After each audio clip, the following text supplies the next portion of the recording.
And for all of y'all who stuck around because I told you it was going to get better, you're welcome. I think we can all agree right now that Grave Peril is the most important book early game in the Dresden Files series. So we're going to do our usual where we talk about the Dresden Files up to this point, so everything through book 3 is fair game for spoilers. And then I'll give you a spoiler warning and we'll talk about how this book sort of fits into the entire series, and if you don't want spoilers, you leave then. Grave Peril is definitely the book in the series where we start to have an overarching plot instead of just being Monster of the Week.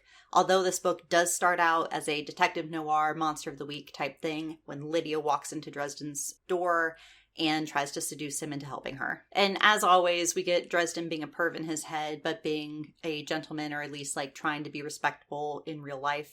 Some people are uncomfy about that. Some people are fine with it. Tell me in the comments which one you are. But Lydia's afraid to go to sleep because there's this weird demon thing that's after her, and she is scared. She also doesn't exactly know what it is or how to fight it. She just knows that Harry does magic, and that he would probably actually believe her instead of going to a normal person who's like, what is wrong with you? This is also the book where we get Michael, who's one of my favorite characters in the entire series.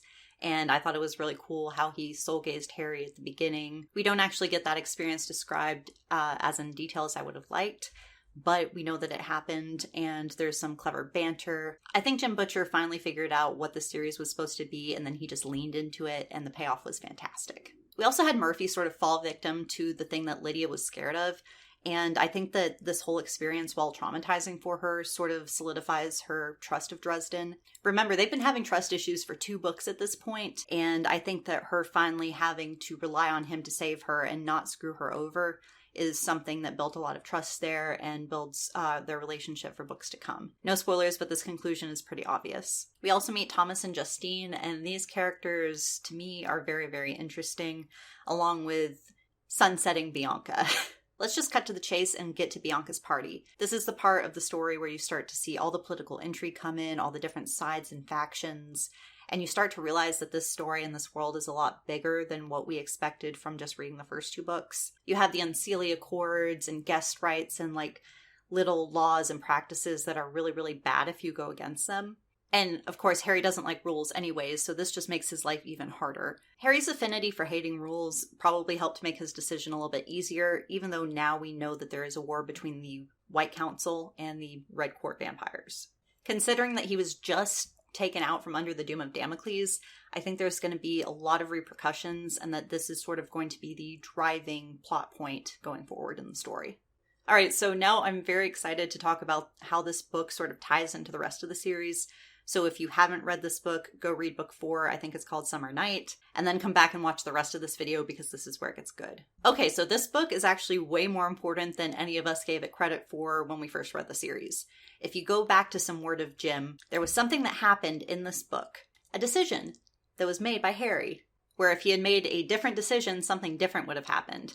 And this is going to be a pivotal point in the Mirror Mirror book, which is not the next book, it is the book that comes after the next book, because apparently we needed a cool down book called 12 Months. Yeah, things are going to get fun. So there's a lot of speculation on what that choice is, and I think that that choice might be Harry deciding to save Susan, take out Bianca, instead of just taking Bianca's invitation to come and stay and be part of her court, whatever you want to call it. Considering that Harry came to the party dressed as a fake vampire, he might have been turned into a vampire had he made that decision, and then him and Susan could have been like a vampire king and queen. We all know how Harry has become super, super powerful, and how basically all the factions want him because they all realize that he's super, super powerful and can be a great weapon for them. So I think that that would be a fun, like, alternate reality type thing, and there's probably fan fiction for it, but I kind of want to read it. So if you have a link to that,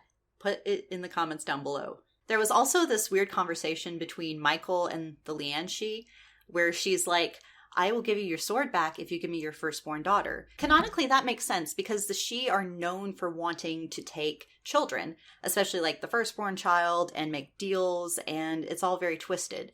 And then we all know that Molly Carpenter is now the Winter Lady, and so this sort of felt like foreshadowing, at least for me. I'm also kind of surprised because I don't think that this is the point where Justine got infected by Nemesis, but it would have been a great opportunity while Justine was captured by Bianca in that basement thing for Nemesis to infect her that way. We all know that Bianca was working for Nemesis and she was infected and stuff. So it's not out of the realm possibility that some people working for her who also manhandled Justine and captured her while she was at the party could have been a conduit for that infection. And then we have our man Kravos, who seems to have passed away and then come back and been able to do some pretty gnarly things.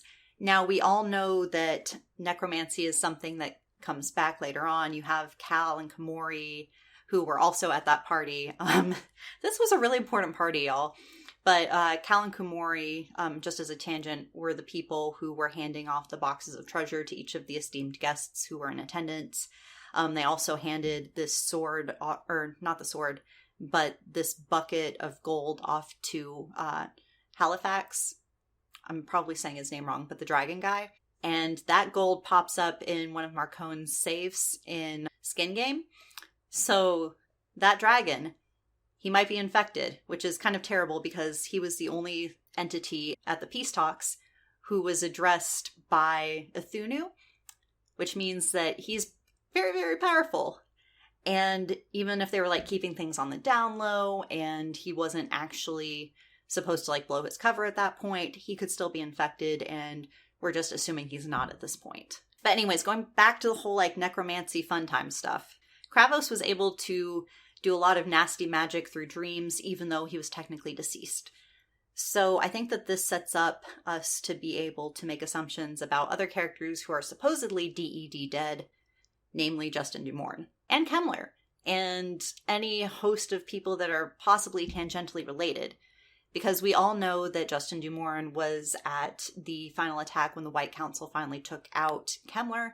We know that's how he got Bob the Skull. So there might have been some body swapping there where the real Justin Dumorn was actually in Kemmler's body, and that's how they were finally able to defeat him. And now the actual Kemmler is in Justin Dumorn's body, who was supposedly defeated by Harry, but there's probably some like weird magic where he's going to come back. And so this like one book bad guy could possibly tell us a lot about what we can expect for later in the series. And I'll probably just do a video on this because I'm speculating a lot right here. What are your theories for how Grave Peril relates to the rest of the series? Tell me in the comments down below.